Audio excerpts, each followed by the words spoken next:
ನಾವಿವತ್ತು ನಮ್ಮ ಅಜ್ಜಿ ಮನೆಗೆ ಹೋಗ್ತಾ ಇದ್ದೀವಿ. ಯಾಕಂದ್ರೆ ಇವತ್ತು ಪಡ್ಲುದಮ್ಮನ ಹಬ್ಬ.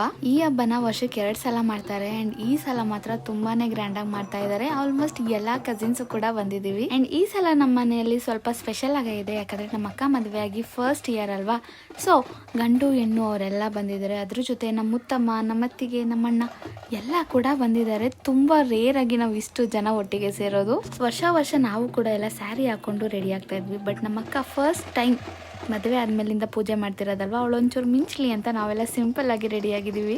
ಅಂದ್ರೂ ಹೊಸದಾಗಿ ಮದುವೆ ಆದಾಗ ಆ ಒಂದು ಗ್ಲೋನೇ ಬೇರೆ ಥರ ಇರುತ್ತಲ್ಲ, ಅದರಲ್ಲೂ ಈ ಥರ ಪೂಜೆಗಳಲ್ಲಂತೂ ಇನ್ನೂ ತುಂಬ ಚೆನ್ನಾಗಿರುತ್ತೆ.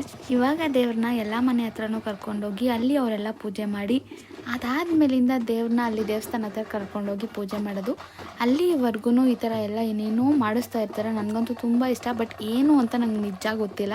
ಆ್ಯಂಡ್ ಹಾಗೆ ನಮ್ಮ ಅಕ್ಕ ಈ ಥರ ಆರತಿ ಎಲ್ಲ ಹೊತ್ಕೊಂಡು ಬಂದು ಇವಾಗ ಕೆಂಡ ಹಾಯಿಸೋದು ಅಂತ ಮಾಡ್ತಾ ಇದ್ದಾರೆ.